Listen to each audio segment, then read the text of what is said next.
Sa iyo po ang kapurihan, pagsamba, pagdakila. Sa pangalan ni Jesus. Amen. Amen. Praise the Lord. Sa banal na templo, ang Diyos ay kaunitan at purihin sa langit ang lakas na lalay. Siya ay purihin sa kanyang ginawa. Siya ay purihin sapagkat dakila. Purihin sa tugtog ng mga trumpeta, awitan sa saliw ng alpa at dilaw. Sa tugtog ng tambor, magsayaw. Purihin mga alpa at dilaw na lahat ay purihin. Ang Diyos ay purihin sa tugtog ng bongga. Sa lakas ng tugtog, siya ay papurihan. Purihin si Yahweh, lahat ng nilalang. Purihin si Yahweh. Kaya tayong lahat, mag-alay tayo ng papuri bilang hatid sa Diyos. Sa pamamagitan ni Jesus, papuri mula sa ating mga labi na nagpapahayag ng ating pagkilala sa kanyang pangalan. Sabi sa mensahe, di ba, lahat ng tuhod ay luluhod, lahat ng labi ay magsasabi, si Jesus ang Panginoon. Yes! Palakpakan po natin ang ating Diyos. Hallelujah!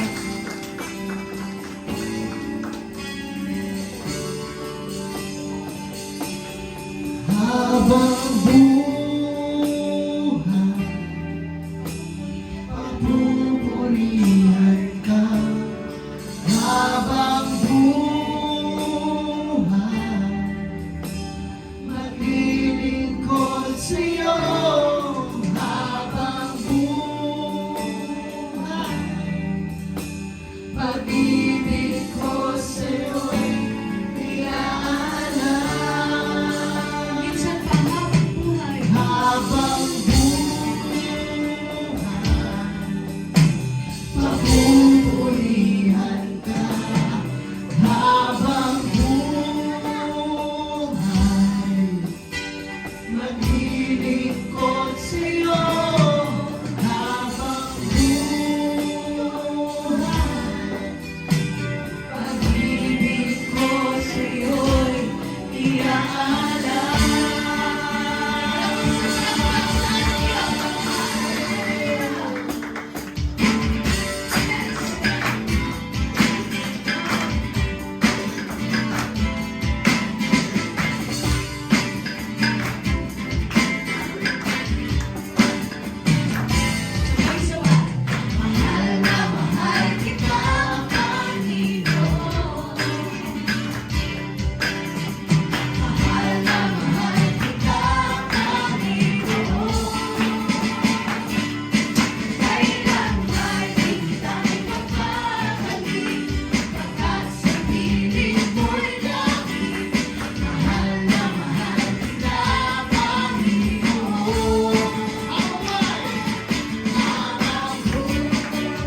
lubos ay nahayag na nakamit dito sa buhay ko. Ang katapangan mo, ang nakikita mo, sa bawat araw ng pagising ko. Lagi ka naman, wagas mong pagsinta, sa bawat araw ng pagising ko. Pangako, pangako mo ay narito. Pangako, pangako mo'y magpapatuloy. Pangako, pangako mo'y di magbabago. Di magbabago, di magbabago.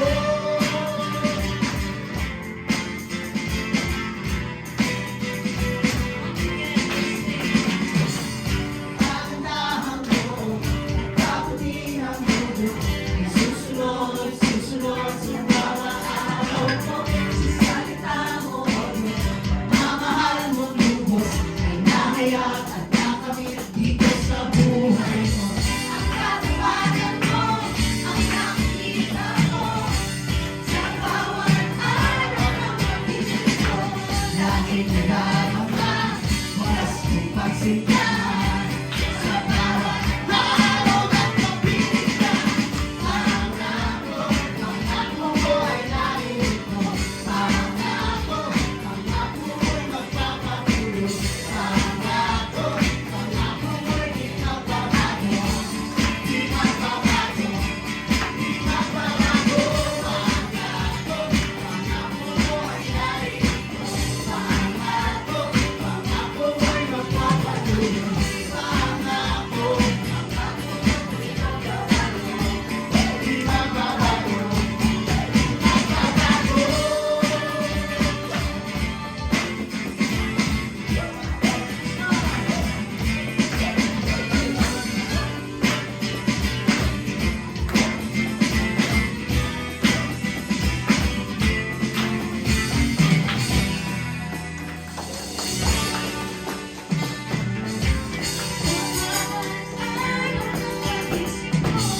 Laging nadarama, wagas mong pagsintahan, sa bawat araw na pag-ibig ka. Ang katapangan mo, ang nakikita ko, sa bawat araw ng pagising ko. Laging Nadarama, wagas mong pagsintahan, sa bawat araw na pag-ibig ka. Pangako, pangako mo ay narito. Pangako, pangako mo'y magpapatuloy. Pangako, pangako mo'y di magbabago. Di magbabago, di magbabago. Pangako mo ay narito. Pangako, pangako mo'y di magbabago. Pangako, pangako mo'y di magbabago. Di magbabago, di magbabago.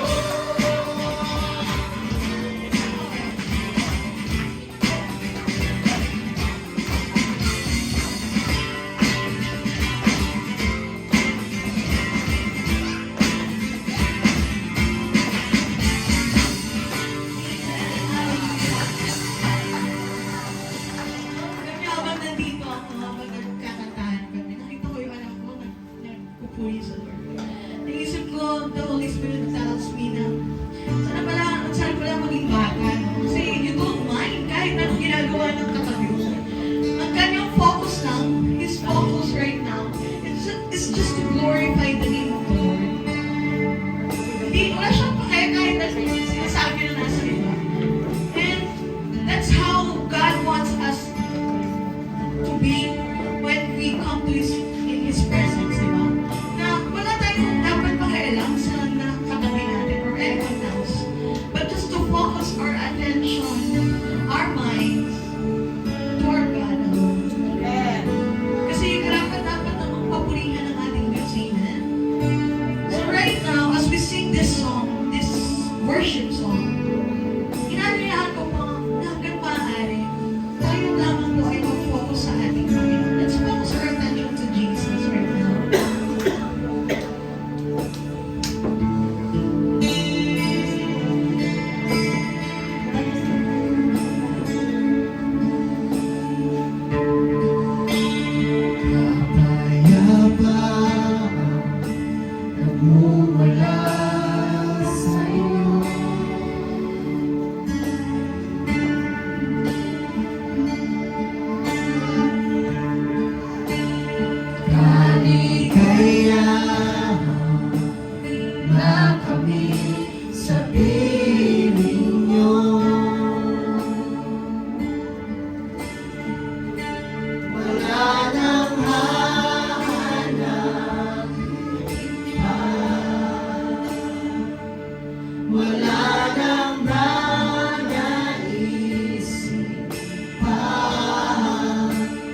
di mawalagi sa piling ko, aming Ama.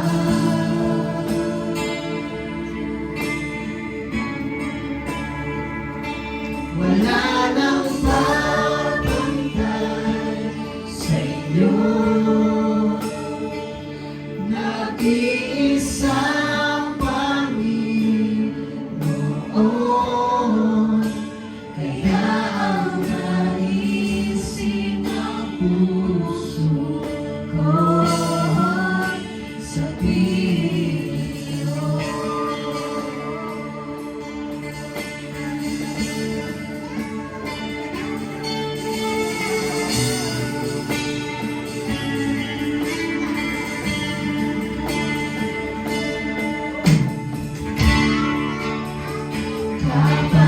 Kapayapaan nagmumula sa inyo,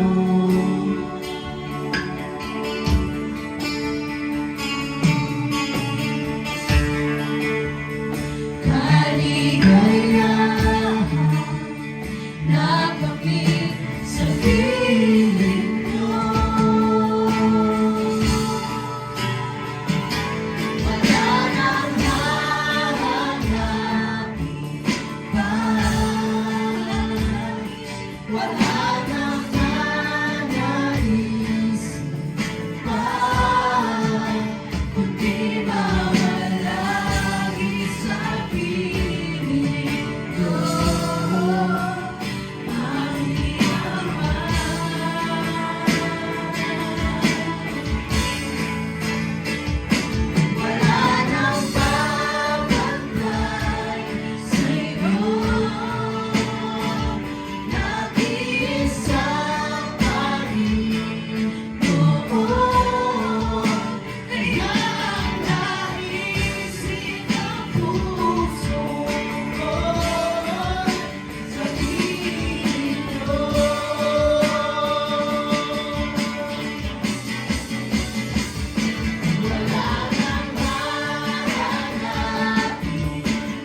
Pagkat ika'y tapat at walang katulad, itataas kita sa aking pagsamba, dadakilain ang pangalan mo sa tuwina, sa bawat sandali, papupurihan ka, pagkat ika'y karapat-dapat sa aking pagsamba.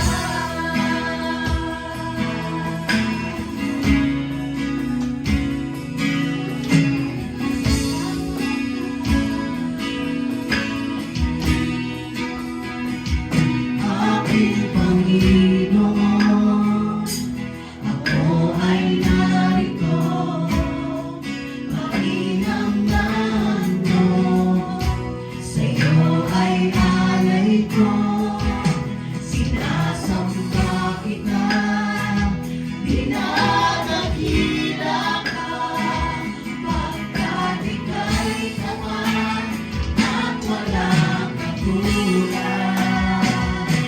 Itataas kita sa aking pagsamba, dadakilain ang pangalan mo sa tuwina, sa bawat sandali, papupurihan ka, pagkat ika'y karapat-dapat. Itataas kita sa aking pagsamba, dadakilain ang pangalan mo sa tuwina, sa bawat sandali, papupurihan ka, pagkat ika'y karapat-dapat. Tataas kita sa aking pagsamba, Mga church, pwede ba ibasa natin dadakilain ang pangalan mo sa tuwina, sa bawat sandali, papupurihan ka, pagkat ika'y karapat-dapat. Minsan ba itataas Itataas kita sa aking pagsamba, dadakilain ang pangalan mo sa tuwina, sa bawat sandali, papupurihan ka, pagkat ika'y karapat-dapat. Pagkat ika'y karapat-dapat, pagkat ika'y karapat-dapat sa aking pagsamba.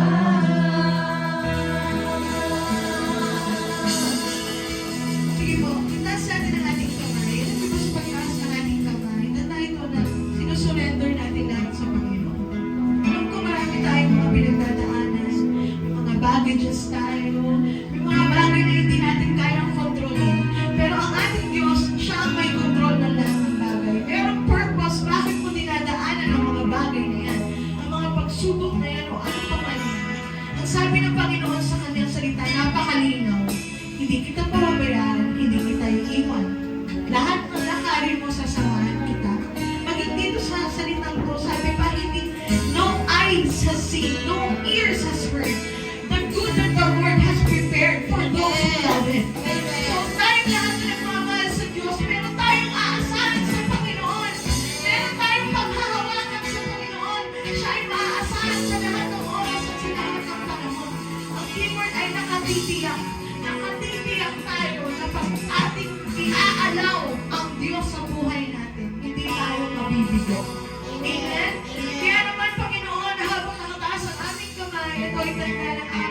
surrender. Lord, ikaw na bahala sa amin. Ikaw na po ang bahala sa aming mga buhay, Panginoon, sa aming sitwasyon. Lord God, sa mga oras na to. Kaya naman, Lord Diyos, sa oras na to, ikaw lamang ang may taas, madakila. Sa pangalan ni Jesus. Amen! Amen! Amen. Ayan. So, dako na po tayo sa ating pong tithes and offering, sa ating pong pagbibigay. Bakit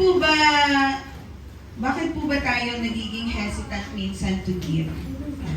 Ang isa po sa mga rason marahil dahil takot po tayong mawalan. Di ba po? Minsan, hesitant tayo kasi eto na lang yung meron ako. Di ba? Pero ang ating pagbibigay po ay is an act of faith sa ating pong Panginoon. Amen po ba?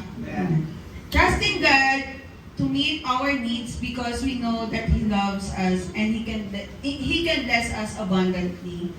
Alam natin na ang source ng ating provision ay hindi mauubusan. Sino po ba yung source ng provision natin? Si Lord. Yan. Kaya alam po natin that we can count on Him. Amen po? Amen. Kaya ang sabi niya po sa kanyang mga salita sa 2 Korinto, talatang 9, versikulo 8, sabi po dito, magagawa ng Diyos na pasaganain kayo sa lahat ng bagay at higit pa sa inyong pangangailangan upang sumagana kayo para sa mabubuting gawa. So nandito po ang pangako ng Panginoon na kapag po tayo ay patuloy nagtiwala sa Kanya at pinagkatiwala ang ating pumakaloob at handog sa Panginoon, magagawa ng Diyos sa pasaganain kayo sa lahat ng bagay. Yung provision po niya is enough for us at higit pa sa inyong pangangailangan upang sumagana kayo sa mabubuting gawa. So lahat po ng ating pumakaloob na ibinibigay para po sa ating Panginoon, ito po ay ginagamit din po sa ating pong iglesia. Kaya salamat po sa Panginoon kasi we are able to give para din po sa ating pong iglesia. Ayan, sige po tayo po'y manalangin. Aming Diyos, aming Panginoon, maraming salamat po sa umagang ito na inyong pong pinagkaloob sa amin. Thank you Lord God, because we know that you are the source of everything na meron kami, Lord God, and we can count on you, Panginoon. Salamat po, Panginoon, sa iyong pumapangako na kapag kami po ay nagbigay, ikaw po ang patuloy na magpo-provide ng pangangailangan namin, Panginoon. Enough, Lord God, para po sa araw-araw namin pangangailangan. Maraming salamat po. Ikaw ang siyang malakil at malawalhati sa lahat. Sa pangalan ni Jesus. Amen. Magsitayo po tayong lahat. At buksan po natin ang ating mga Biblia sa Aklat ng Pilipos, Kapitulo 2, talata 11 hanggang 30. Umaasa ako sa Panginoong Hesus na mapapapunta ako agad yan sa Timoteo upang mapanatag ang aking loob kapag aking malaman mula sa Kanya ang inyong kalagayan. Wala nang hihigit sa Kanya sa pakikiisa sa aking damdamin at pagmamalasakit para sa inyong kapakanan. Ang inaatupag lamang ng iba ay sarili nilang kapakanan at hindi ang kay Jesucristo. Kayo na rin ang nakakaalam sa katapatan ni Timoteo. Kasama ko siya sa pangangaral ng magandang balita. Tinutulungan niya ako tulad ng pagtulong ng isang anak sa kanyang ama. Kaya binabala kong papuntahin siya riyan pagkatapos kong matiyak ang magiging kalagayan ko rito. Subalit ako'y umaasa na sa tulong ng Panginoon na ako rin ay makakapunta riyan sa lalong madaling panahon. Iniisip kong kailangan ng papuntahin diyan ng ating kapatid na si Epaprodito na aking kamanggagawa at kapwa-kawan ng Diyos na isinugo ninyo upang magdala ng inyong kaloob at upang makatulong sa akin, sabik na siya sa inyong lahat. Nag-aalala siya dahil nabalitaan ninyong nagkasakit siya. Totoong siya'y nagkasakit at muntik nang mamatay. Subalit kinahabagan siya ng Diyos at hindi lamang siya kundi pati ako upang huwag nang madagdagan pa ang aking kalungkutan. Kaya nga nais kong makapunta niya siya riyan, sapagkat alam kong magtutuwa kayong lahat makita siyang muli. Sa gayon, mawawala ng aking kalungkutan. Kaya tanggapin ninyo siya ng buong galak bilang isang tunay na lingkod ng Panginoon. Igalang ninyo ang taong tulad niya, sapagkat muntik na siyang mamatay alang-alang sa gawain para kay Kristo. Itinaya niya ang kanyang buhay sa paglilingkod sa aking upang mapunuan ang hindi ninyo kayang gampanan. Makakaupo na po tayo. Okay, salamat po. At magandang umaga po sa inyo lahat. Say good morning naman. Good morning sa everyone. Morning! Good morning! Okay, so good morning sa everyone. Magandang umaga po sa inyo. Actually, ngayon pong July, first Sunday of July ay ika-2 taon na po natin. Palakpakan naman natin. Praise the Lord, no? Parang kailan lang, papunta na po tayo sa pangalawang taon po na pagdiriwang o selebrasyon ng pagkakatiwala ng Diyos sa atin dito po sa iglesia po ito sa pangalan po ng JHA, Lord Jesus, the Heart of Worship, IMUS kung tawagin po natin. So hindi naman po tayo po pwede na every year wala pong magiging changes sa atin. Kailangan po nating umunlad, kailangan po nating tulad ng bata na nagsimula sa pagiging sanggol, lalaki siya, gagapang, makakalakad, hanggang sa maging independyente, hanggang sa madiscover niya kung ano ang kanyang kaya, at doon tayo po ay sumusuporta sa kanya. Kaya sa pagkakataon pong ito, tayo po ay papaksa po ng pinamagatan po natin, kailangan ang disipulo kailangan mag-disciple. Alam niyo po yung English na disciple and discipler. Okay. Yung disciple po ay student or learner. Whereas yung disciple naman ay teacher or mentor. Okay. So, pag po ako nagsasalita sa inyo at nagtuturo, ako po ang inyong discipler. Kayo naman na nakikinig at nag-aaral, kayo po ang mga disciple. Pero sooner or later, pagdating po ng panahon, dapat umikot po yung sitwasyon. Meron kayong disciple at kayo naman ang discipler. Okay? So yun po yung kaparaanan po ng banal na kasulatan o pagtuturo po ng Diyos sa atin para tayo po ay hindi manatili sa kategorya ng Zimbabwe. Alam niyo po yung Zimbabwe? Zimbabwe. Zimbabwe ang tawag po doon. No? Ayaw din naman po natin maging tagalinis lang ng inyo pong upuan. Ang gusto po natin, kahit na anong kaparaanan, makita ko ang sarili ko pagdating ng araw, isa na rin ako. Isa na rin ako sa ginagamit ni Lord. Kaya kung kayo po ay may mga talento at kakayahan, ano man ito, ikaw ba ay makakawit, umaawit, sama ka sa amin. Ay, hindi sa kanila lang pala, no? Sama ka doon sa marunong umawit. Ikaw ba ay marunong sa instrumento? Huwag mong itago. Dalhin mo yan dito sa paglilingkod sa Panginoon. Mahilig ka ba na ikaw ay magugusta, mag-welcome, sama ka sa ushering ministry. At iba't iba pang sanayin ng ministry ang atin pong gagawin. O mahilig ka ba na ikaw ay maging isang guro, sama ka sa pagtuturo at pagpapalakas sa madami. Okay, hindi na po natin babasahin yung binasa ng ating kapatid na IT. Puntahan po natin ang 2 Timoteo, Kapitulo 2, talatang 2. Basahin po natin, mga kapatid. Kaya mga anak ko, magpapatagad ka sa tulong ng kagandahang loob ni Kristo Jesus. Ang mga narinig mo sa akin, sa harap ng maraming saksi, ay ipagkatiwala mo rin sa mga taong may katapatan at may kakayahang pagturo naman sa iba.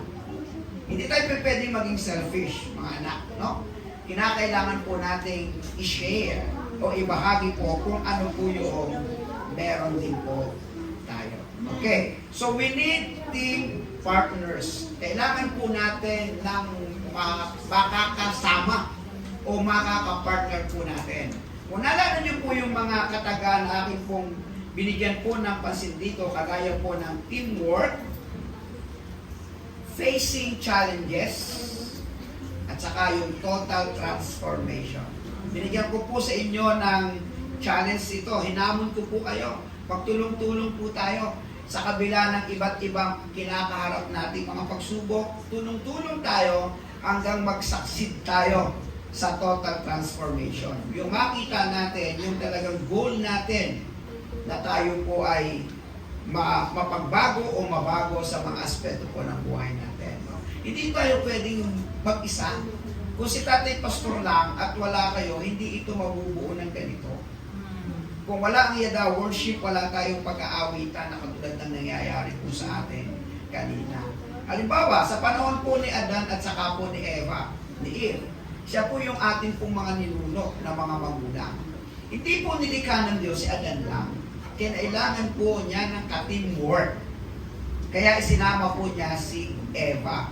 Ang problema lang po, nagkasala po sila, itong si Eve, na-compromise naman itong si Adan. Kaya nag-fail po yung plano ng Diyos o yung plano para po sa kanila. Tapos dumami ang tao, ginunaw ang unang mga tao nung panahon na yun dahil sobrang kasalanan. Meron naman pong nagkaroon uli ng panibagong teamwork. Ito naman ay picture ng isang family, si Noah at saka yung kanyang pamilya. Sila yung nagtulong-tulong mag-build yung malaking barko, malaking arko. At sila lang po yung naligtas. Pero again and again, dahil sa kasaysayan ng pagiging makasalanan, failed din po sila as family. And then sa kwento ng kasaysayan, meron po naging mag-best friend naman. Ito po ay si David at saka po si Jonathan. No? Bagamat si Saul, na tatay ni Jonathan, ay naging karibal ni David sa pagiging king, na natili po silang mag-best friend. Sa panahon naman ni Moses, sa pakikipagdigma laban po sa mga kalaban po nilang Amalekites, meron pong kwento na doon sa tungkod ni Moses ay meron pong tansong ahas. At yung tansong ahas na yon, yung po yung tinitingnan ng mga Israelites habang sila nakikipaglaban at nagtatagumpay po sila. Kapag po yung tansong ahas na yon, bumababa yung kamay ni Moses, natatalo po sila. So ang ginawa po ni Aaron at saka po ni Hur, sila po yung naging gabay doon sa kamay ni Moses para hindi po mangalay at hindi po manatili nakababa, kundi manatili po nakataas. Kaya sila po ay nagtagumpay noong mga panahon na yan. Okay ba? Yan po, ganyan po kaganda yung teamwork. Sa panahon naman ni Jesus, meron po siyang naging 12 disciples. Kaya lang ang isa doon ay nag-Judas. Ito na nga po, si Judas Iscariote. At sa 12, meron siyang 3 na naging super close niya, na kung saan talagang tumutok sa kanya. Ito po ay si Pedro, si John, at saka si Santiago. Okay po? Sa panahon naman ni Pablo, ito yung pag-uusapan natin, may 2 karakter sa Biblia na ang pangalan po ay Pastor Timoteo at saka si kamanggagawang Epaphroditus. Epaphroditus. Ngayon, sa panahon naman natin, ako po si Pastor, inyong Tatay Pastor, na kinakailangan pong magkatulungan sa pamagitan po ng mga leaders at ng mga active support members. Alam po ninyo, sa panahon ni Gary Valenciano ng kanyang kasikatan, hanggang ngayon naman ay sikat, na-interview siya, sabi niya, ba't ang galing mo, ngayon sikat ka na. Ang sabi niya, una sa Panginoon, pangalawa, hindi naman ako magiging Gary Valenciano kung wala yung mga behind the curtain. No? Yung mga nasa likod ng kortinang hindi nakikita ng mga tao, pero sila yung nagpapa-spotlight, sila yung sa mga medtech ba tawag doon? Media technician, ayan, mga ganyan. At saka yung mga backup singers, yung mga dancer. Sabi niya, kung wala sila, sa totoo lang, walang Gary Valenciano. Okay? So, same thing dito pagdating sa church. Wala naman at hindi mag-i-exist si Tatay Pastor o kahit sino man sa atin kung walang nasa likod na nagtutulungan po dito. So I hope nagkakaintindihan po tayo dito. Kaya meron po tayong tinatawag na hindi lamang teamwork, like tawag dito yung facing challenges, tsaka transparency o total transformation. Meron din tayong tinatawag na teamwork, transparency, at saka transformation. No? Pakikipagtulungan tayo, pagiging dapat sa isa't isa, at atin pong susundan at titingnan kung paano po tayo talagang total na matatransform. Okay? Kaya alam po ba ninyo na meron pong malaking advantage o advantages of helping and supporting one another. Napakalaki pong tulong talaga niya. Kung hindi po kayo makikipagtulungan ngayong darating pong anniversary, hindi po tayo magsasaksi. Kung hindi tayo makikipagtulungan ngayong darating na DBBS, hindi rin tayo magsasaksi dyan. Lahat po ng dadaanan nating activities, papunta lang po doon sa concert ng Yaga Worship.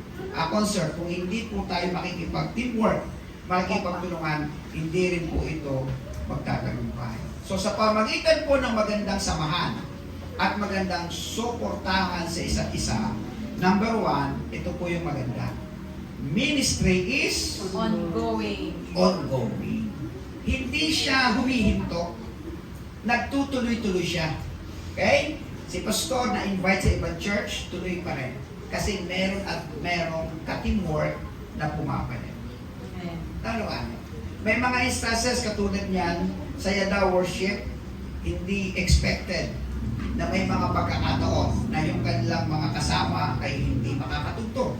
Wala sila. Pero tuloy pa rin. Nakuha niyo po ibig sabihin, tuloy pa rin. O ngayon, nakikita na ninyo, mayroong patlang. Isa lang kasi yung ating bass guitarist. Baka meron dito. Come on, sama kayo. Mag-join kayo para just in case marami kayong nagpapalit-palit. O, yung ating keyboardist, kailangan din po natin. No? At saka syempre yung ating mga backup singer. Kaya dito po sa aklat ng Pilipos, Kapitulo 2, 19-24, basahin po natin. Umaasa ako sa Panginoong Hesus na mapapunta ko agad riyan si Timoteo upang mapanatag ang aking loob kapag aking malaman mula sa kanya ang inyong kalagayan. Wala nang hihigit sa kanya sa pakikiisa sa aking damdamin at pagmamalasakit para sa inyong kapakanan.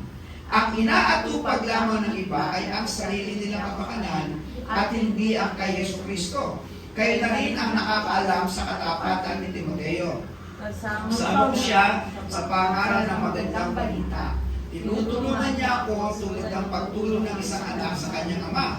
Kaya binabala kong papuntahin siya riyan pagkatapos kong matiyak ang magiging kalagayan ko rito. Subalit ako'y umaasa sa tulong ng Panginoon na ako rin ay makakapunta riyan sa lalong madaling panahon. Ang unang karakter po natin ay si Pastor Timoteo.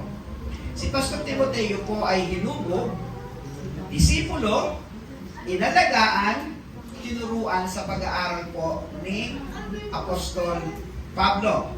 Bago nakulong si Apostol Pablo sa Roma, nakapagtanim po siya ng isang gawain sa Pilipos, na kung tawagin natin ay Church of Philippi.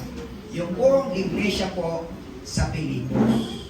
Dahil si Pablo ay nakulong, sinong pastor nila? Wala na. Dahil si Pablo ay hinuli, wala na siya. Wala na sila ngayong mapapakinggan. Wala nang magtuturo. Pero, sa panahon ng journey ni Apostol Pablo, merong isang naging disipulo. Ito yon si Pastor Timoteo. Huwag kayong mag-alala. Kahit ako'y nabilanggo dahil kay Kristo Jesus, dahil sa pagsunod ko, huwag kayong mag-alala. Ipapadala ko sa inyo si Pastor Timoteo para pagpastoran. Okay.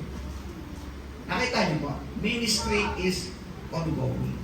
Kaya sabi dito, napapanatag ang aking loob.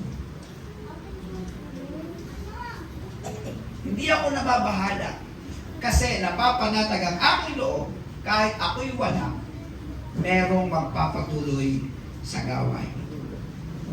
Pangalawa, na ipapahayag yung kaparehong damdamin. Ibig sabihin, kaisa sa espiritu, kaisa sa isip, kaisa sa katuruan, kaisa sa pagmamalasakit. Tama po? At dahil po dito, ang ministry po ay nagpapatuloy. At ito po ay nasasaksihan ng maaaring pagkatiwala. Amen po ba? Kaya sabi na dito sa Gawa Kapitulo 5, 38-39, Basahin po natin. Kaya't ganito ang payo ko. Sabi ni Gamaliel, huwag ninyong pakialaman ang mga tao ito. Hayaan ninyo sila kung ang kanilang plano o kilusan ay mula sa tao, ito'y kusang maglalaho. Ngunit kung ito'y mula sa Diyos, hindi ninyo mahahadlangan at lilitaw pa kayo'y lumalaban sa Diyos. Ang Jehoimus po ay sa Diyos. Amen! Amen. Tayo po ay pag-aari ng Diyos. Amen? Katiwala lang po ang bawat individuals na ginagamit ng Diyos at nagpapagamit sa Diyos. Kaya sabi ni Gamaliel, kung ito ay sa tao, madidisolto, hindi magpapatuloy ito. Sabi ni Pablo, ako nakakulong ngayon. Kung yan ay sa akin, lola, matagal na kayong nag-iwahiwalay. Pero dahil iniwan ko kayo na yan ay sa Diyos, eto gumawa ng paraan ng Diyos. Pastor Timoteo, ituloy mo yung pagpapastor sa iglesia sa Pilipinas. Kita niyo po kagandahan na meron kang nagiging katuwang. Di ba? Eh, paano kung biglang nawala ako? Sino papalit? Di ba? Kung walang Kuya Brian, kung walang Ate Harden. Naunawaan po ninyo. So, meron ka agad nakikita na pwedeng pumalit, pwedeng makapagpatuloy. O, ayan, dinalang pa tayo ng isang pastor, si Pastor Mark natin. Di ba? So, ang dami po nating nakikita kagandahan kapag tayo po ay merong pagtutulungan at merong pong disipulo na handang makinig at handang mag-aral at handang magpagamit sa Panginoon. Alam ko naman na darating ang panahon, hindi nyo naman gugustuhin na tagapakinig na lang tayo. At alam ko rin naman na hindi nyo naman gugustuhin na parang ang feeling nyo, lagi na lang tayong pinariringgan ng ating pastor. Dahil alam ko naman sa inyong kinauupuan, meron at meron at meron at meron po kayong kakayahan para maging kayo, para makapaglingkod sa Panginoon. No? Baka meron po dyan ang puso, panalangin. Pagsamasamahin po natin na ang puso ay panalangin para maging prayer intercessor ng church. Tama po ba? Baka meron dyan ang puso talaga, gigil na gigil magturo. Sumama kayo sa grupo ng mga guro. Ang dami pong may kakayahan para ma-involve po tayo. Ang kinakailangan po, gustuhin ko at ibigin ko na maglingkod sa Panginoon. So itong isa dito, ministry is ongoing. Tuloy-tuloy siya kasi merong ipapadala. Yung pangalawa po ay ito, ministry is entrusted. Ministry entrusted. Ang ministeryo po ay ipinagkakatiwala po ng Diyos. Tingnan nyo yung 25, basahin po natin. Inisip kong kailangan na papuntahin dyan sa ating ang kapatid ng Epaprodito na aking kamanggagawa at kapwa-kawal ng Diyos na sinugo nyo upang magdala ng inyong kaloob at upang makatulong sa akin. Sabik na siya sa inyong lahat. Nag-aalala siya dahil napalitaan niyong nagkasakit siya. Totoo siya ay nagkasakit at muntik na mamatay. Subalit kinahabagan siya ng Diyos At hindi lamang siya. kundi pati ako upang huwag nang madagdagan pa aking kalungkutan. Kaya nga nais ko makapunta na siya riyan sapagkat alam kong matutuwa kayong makita siya muli sa gayon mawawala ang aking kalungkutan. Ministry is ongoing. Mula sa labas, ilubog kita, sinama kita, nahuli ako, o Timoteo, puntahan mo naman yung ating pinagtulungan. Mula naman sa loob, Epaprodito, kamanggagawa ni Pablo din, dinisipulo din. Wala kang ibang pwedeng pagkatiwalaan kundi ikaw. Ikaw ang magdala ng tulong doon sa ating senior pastor, kay Apostol Pablo. Okay? Mahalaga po yun. Mahalaga po yung hindi lamang may papalit. Mahalaga po yung merong ang mapagkakatiwala. So sa paglilingkod mo, kinakailangan katiwala. Kung ikaw ay binigyan ng Diyos ng pagkakataon ma-involve sa yalaw worship, kinakailangan mapagkakatiwalaan.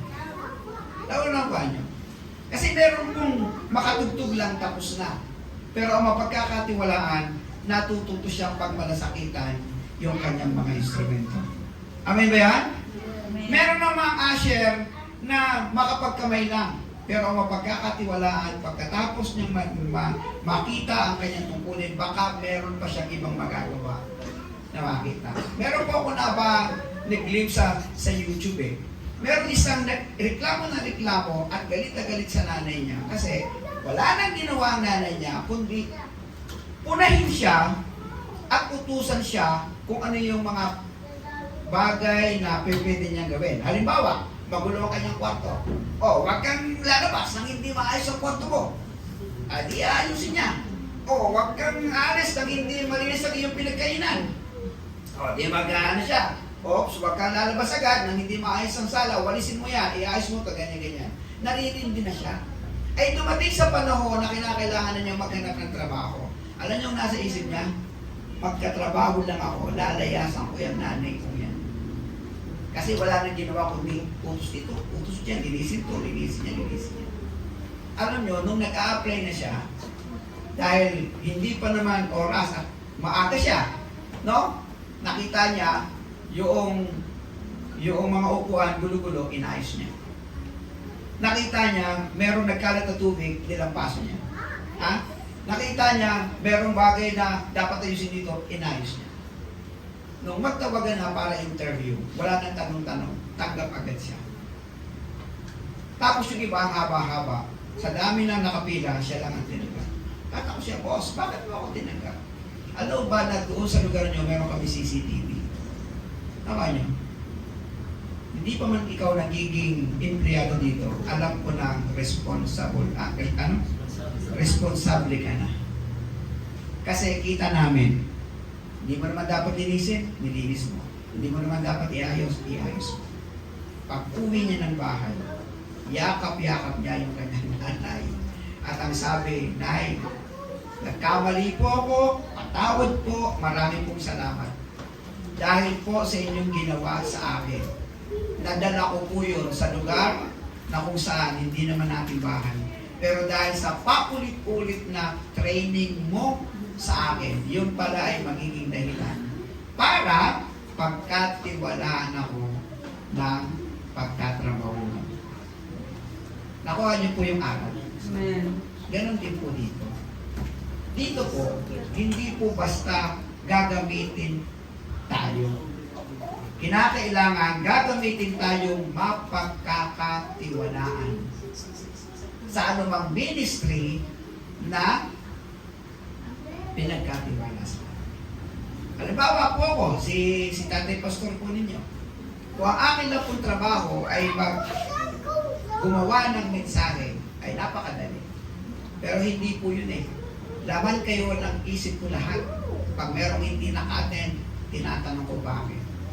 Kung may problema at merong mga sangay na dapat kong ayusin, sinisikaw ko kong abutin at ayusin. Kasi kinakailangan maging responsable po ako sa ministry ipinagkatiwala sa akin. Kaya si Pablo dito, isang taong pwedeng pagkatiwalaan, siya yung isenend naman papunta kay Apostol Pablo. Si Timoteo naman, nakasama ni Apostol Pablo, siya naman yung isenend naman papunta ron sa iglesia sa Pilipos. Okay? May dahilan po bakit tayo po yung pinagsama-sama ng ating Panginoon. Kaya mahalaga po yung napapagkatiwalaan. Mahalaga din po may gumagawa at mahalaga din po yung rekomendado. No? Yung pagre-rekomenda. Mahalaga po yun. Kapag po nakuha po ninyo yung po rekomendasyon at yung tiwala sa loob po ng iglesia, makikita po ninyo kung gaano kalakas, kalago, kasigla ang ating pong paglilingkod sa Panginoon. Meron pong isang video clip dito. Huwag na po natin i-off yung ilaw. Kaya naman pong basahin kanina. Huwag na ko i-albing. Okay, meron tayong video clip dito. Panoorin po ninyo mga ilang paraan para matulungan po ninyo ang church. Tingnan po ninyo. Ito po yung sinabi niya. Attend regularly, give generously, love radically, brings others consistently, volunteer joyfully, share Jesus willingly, fellowship forcefully, show up energetically, pray fervently, and encourage faithfully. So ito po yung 10 paraan para magkaroon tayo ng teamwork dito sa church. Suportahan po tayo. Ang number 1, attend regularly. Okay? Sunday lang naman tayo nagkikita-kita. Huwag nyo nang ipagdamot. Di ba? Huwag nyo nang tawag dito. Hanggat kaya po nating magpalakasan at magtapoy, maging mainit, sasamahan po natin. Yung kung Sunday na ibinigay na ng Diyos sa atin, bigay na muna. That's 1. Number 2, give generously. Okay? Kung hindi po kayo tutulong in terms of financial, hindi po din tayo magsasucceed. Kaya po tayo nagsasucceed kasi kayo po ay buong puso nakikipagtulungan. Binibigay niyo yung para sa kay Lord, tumutulong kayo ng nasa puso niyo. Pangatlo po, love radically. Hindi tayo nagpaplasikan. Kung tayo nagmamahalan, totoo po yung ating pagmamahalan. Pangapat, bring others consistently. Kung kayo po ay nagtitiwala, nakikita po ninyo ito po ay maganda, at ito po ay makakapagdahilan para makakilala din ng iba, hindi kayo magiging hesitant para kayo po ay magdala ng mga kaibigan. Volunteer joyfully. Ito yung sinasabi ko. Come on, come on. Kung ano yung talento ninyo, ipagamit ninyo. Mag-voluntaryo kayo ng masaya. Magsalita kayo kasi hindi ko naman alam kung ano meron kayo eh. Pero magsalita kayo. Pastor, ako po'y mahilig sa musika. Gusto ko pong magsanay. Come on. I challenge you lahat. Guro, ay may kakayahan kayo. Share Jesus willingly. Tulong-tulong tayo sa pag-share kay Jesus. Fellowship purposely. Ha? Samahan po tayo ng maayos. Show up energetically. Lagi tayo masigla. Kapag nakikita-kita, pray fervently. Nagpe-pray tayo talaga ng masigli sa church. At ang kaulihan, encourage faithful. No? Pagpalakasan tayo sa isa't isa talaga. Kaya sabi sa Matthew, chapter 25 to 22 to 23, basahin po natin. Lumapit din ang tumanggap ng 2,000 sa 12 at ang sabi, Panginoon, ito po ang iniwan niyo sa akin 2,000 sa 12, ito naman po ang 2,000 sa 12 na tinubo nito. Sinabi ng kanyang Panginoon, magaling, tapat at mabuting lingkod, naging tapat ka sa konting halaga, kaya pamamahalain kita ng mas malaking halaga. Samahan mo ako sa aking kagalakan. Ngunit, 25, 20 to 30 ng Matthew, kunin ninyo sa kanya 1,000 sa 10 ginto at ibigay sa may 10,000 ginto. Sapagkat ang mayroon ay bibigyan pa at magkakaroon ng sagana. Ngunit ang wala, pati ang kauunting niyang nasa kanya ay kukunin pa. Itapon niyo sa kadiliman sa labas ang walang silbing tao iyon. Doon mananami siya at makakarit ang kanyang mga ibig. Doon sa may mga talento na, doon sa may mga kaloob na, doon sa mga may kakayahan pa na ipagagamit pa, dadagdagan pa at dadagdagan ng Diyos. Amen. Pero doon sa meron na, nag-iisa na, ayaw pa ipagamit, ang sabi po ng banal na kasulatan, kukunin niya to, ibibigay doon sa pwedeng pagkatiwalaan gamitin ang talentong ito. Mga anak namin sa pananampalataya, kung meron kayo yan, at alam nyo ikaw yan, kung gusto yung pa kunin, mawala sa iyo at mapunta sa iyo. Kaya ipagamit po ninyo ang inyong mga talento na meron po. Kailangan po natin ang mga disipulo, mag-aaral, estudyanteng magpapaturo, maglilingkod sa Panginoon pagdating po ng araw. Kasi alam po ba ninyo, ito pong gawain po ni Lord, hindi po ito ordinaryo. Hindi ito isang gawain na para lang biglang dumating pagkatapos gusto mawala, mawawala. Hindi po. Ito po ay napakalaki ng pahalaga ng Diyos. Tandaan po ninyo, ang iglesia po ay nabuo dahil sa buhay na inihandog ni Kristo para po sa kanyang iglesia. Yung kanyang banal na dugo hindi biro para po tayo na kanyang pong iglesia ay mapatawad sa ating pong mga kasalanan. at yung ating pong kaligtasan ay ating pong matanggap. Kaya ang pangatlo po, ministry is costly. Hindi po ito ordinary. Tingnan po ninyo, Filipos 2:29-30. Kaya tanggapin ninyo siya ng buong galak bilang isang tunay na lingkod ng Panginoon. Igalang ninyo ang mga taong tulad niya sapagkat muntik na siyang mamatay alang-alang sa gawain para kay Kristo. Itinaya niya ang kanyang buhay sa paglilingkod sa akin upang mapunuan ang hindi ko kaya gampanan. Sino yan? Si Epaphroditus. Halos ikamatay na niya. Di ba? Yung sakripisyo. Yung sakripisyo. Halos nagkasakit siya. Halos ikamatay na niya yung kanyang paglilingkod kay Kristo. Ganun siya. Kalaki ng halaga. Very costly. Hindi siya cheap. Hindi siya napakamura. Sobrang mahal ng ministry ng ating pong Panginoon. Kaya pag ikaw po ay nakatuntong sa isang paglilingkod, yakapin mo na. Maging precious na sa buhay mo. I-treasure mo na yan. I-treasure mo na yan. So, kaya lahat po na naglilingkod sa Panginoon dito, maging hamon, baka naman pwede kang maging kapartner. Baka naman pwede tayong mag-teamwork. Baka naman pwedeng mas meron pang masanay sa pagsasalita sa pulpito tulad nito para marami po ang magawa natin sa ministry. Okay? Hindi po reklamo. Hindi po tayo nagkakaroon ng tinatawag na pagpurong o pagkahinto o pagsuko kung hindi na po natin kaya. Sabi nga dito itong tao ito na pinagkakatiwalaan ko na si Epaphroditus, halos ikamatay niya yung kanyang paglilingkod dahil kay Kristo. Di ba? Pero sa kabila nun, siya yung nakita pwedeng pagkatiwalaang magdala ng tulong kay Apostol Pablo. Kasi darating po yung panahon, may mga pagkakataon, oras, ang kailangan. Sakripisyo po yan. Ha? Kung pwedeng alam ba natin gawin sa isang araw, lahat ng activities gawin na natin para lahat ng ibang araw malaya na kayo. Kaso may mga pagkakataon, babalik kayo para sa sakripisyo. Kailangan nyo ang oras. Tama po? Kasi ayaw natin maging bara-barabay yung ating pong paglilingkod sa Panginoon.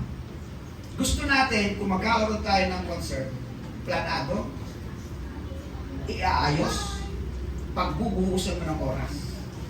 Tama ba? Gusto natin, pag nagkaroon tayo ng anniversary, planado, bibigyan natin ng oras, magsasakripisyo tayo.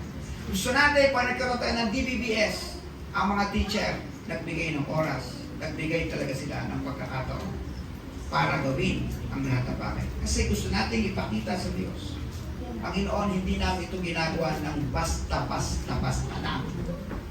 Amen? Ginagawa namin ito na meron po kami ibibigay ng oras sa iyo. May pagkakataon, hindi lamang oras ang kailangan.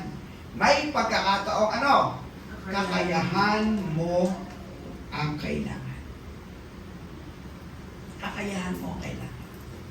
Ito darating pong DBBS, ang dami pong kailangan. Mga guro, salamat po. Mga mag-a-assistant guro, salamat po. Sasakyang magpapalit-palit para ihatid at sunduin ng mga bata, salamat po.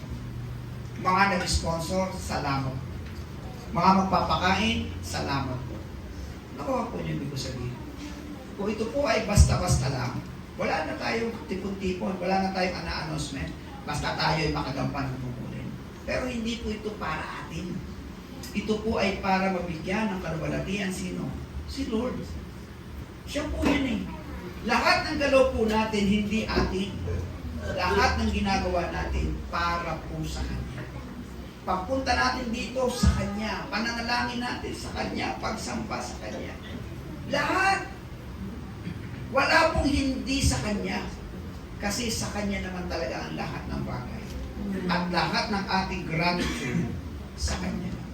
Diba? May pagkakataong oras ang kailangan, may pagkakataong kakayahan ang kailangan, at may pagkakataon pa nga, buhay ang kailangan. Tingnan nyo, si Epaprodito, nagkasakit, halos ikamatay niya. Pero tuloy-tuloy ang kanyang paglilingkod sa Panginoon. Sabi ko nga po sa inyo, hindi ko kinasanayan ang mag-excuse pagdating sa gawain ng Panginoon. Ang pinaka-excuses ko na lang, yung talagang hindi na ako makabangon. Pero hanggang kaya ng aking katawan at kaya kong ibalanse ang lahat ng bagay, hindi niyo ako mapapahinto sa paglilingkod sa Panginoon.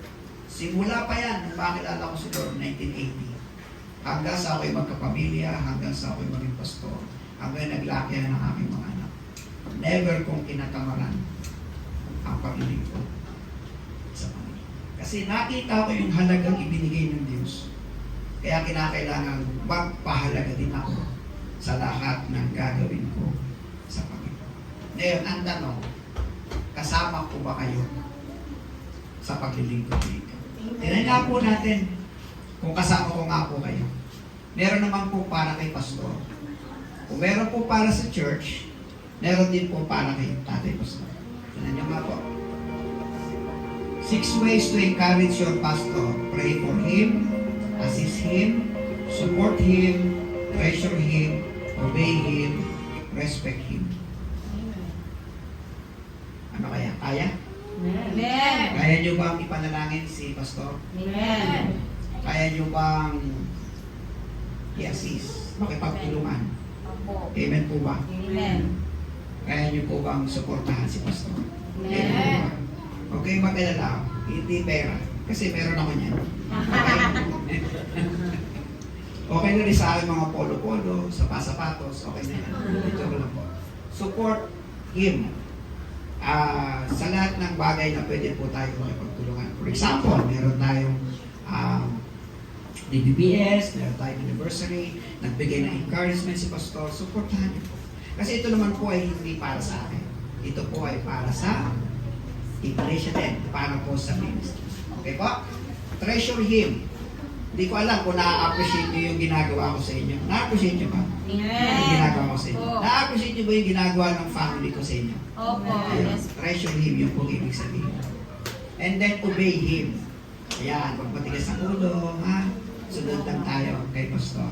And then respect him. Alam po ninyo, ito pong respeto, hindi naman po ito hinihingi. Hindi ko sinasabi ko, oy mga miyembro, igalan niyo ako, ang pastor niyo, ako ang tatay pastor niyo. Ang respeto po hindi hinihingi. Nakakamit po yan. Amen. Okay ba? Amen. Pero yung respeto yun, nagpapasalamat ako kasi nararamdaman ko naman na iginagalang din ako. At natutuwa po ako. At lalo po ako sinisipag na kayo po ay maglingkod sa Panginoon para po lalo kayo mapalago. Kaya ulitin natin. 2 Timothy 2:2. Basahin po natin ulit. Kaya mga anak ko, magpakatatag ka sa tulong ng magandang loob ni Kristo Jesus. Ang mga narinig mo sa atin sa harap ng maraming saksi ay ipagkatiwala mo rin sa mga taong may katapatan at may kakayahang Magturo naman sa iba. sa iba. Sabi nga po dito, be a disciples of Christ. Ang tanong, can I count on you? Amen ba? Amen. Pwede ba kayong mabilang sa mga disipulo ng ating Panginoon? Amen po ba? Amen. Ayan. Kaya pagdating po ng ating ikatlong taon, abangan po naman ninyo, magkakaroon tayo ng panay-panay na pagsasanay. Para kayo po ay lalong gumaling, lalong humusay, at dito po natin didiskubrihin sa pangatlong taon ang iba't ibang talento na meron po kayo. Amen?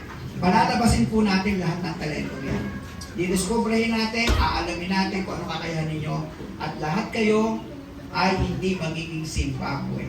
No? Lahat tayo ay magiging talagang gumagawa, kumikilos para sa gawain ng Panginoon. At dahil dito, itataas natin ang ating Panginoon sa umagang ito, sa ating pagtatapos. Tayo po ay kamay lahat. Aawitin natin ang ikaw ay karapat dapat. Ikaw ay karapat dapat. Pagdating po dun sa awit na itataas kita, taas din po natin ang ating mga kamay. At magpo-closing prayer na rin po. Ulitin po natin ito na nasa puso. Ng Panginoon, ako ay narito, mainam na handog, sa'yo ay alay ko, sinasamba kita, dinadakila ka, pagkat ika'y tapat at walang katulad. Aking Panginoon, ako ay narito, mainam na handog, sa'yo ay alay ko, sinasamba kita, dinadakila ka, pagkat ika'y tapat at walang katulad. Itataas kita sa aking pagsamba, dadakilain ang pangalan mo sa tuwina, sa bawat sandali, papupurihan ka, pagkat ika'y karapat-dapat.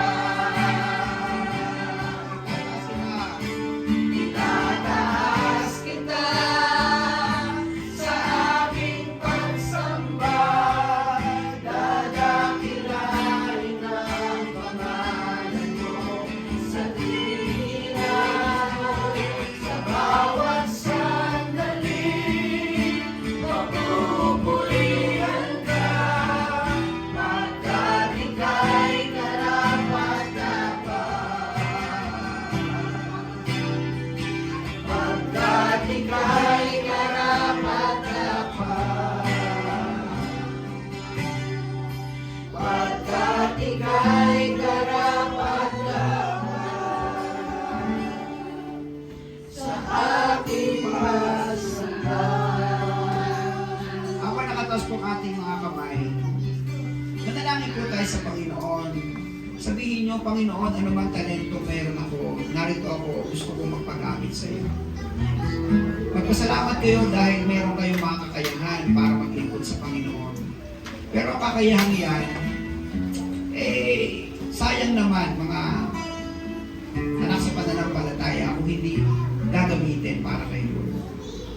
Kaya aming Panginoon, aming Diyos, dahil ko nakatasaan mga kamay, ako po Lord, na-discover ko ng aking mga talento at kakayahan. Ito, nagpapagamit na po ako sa iyo.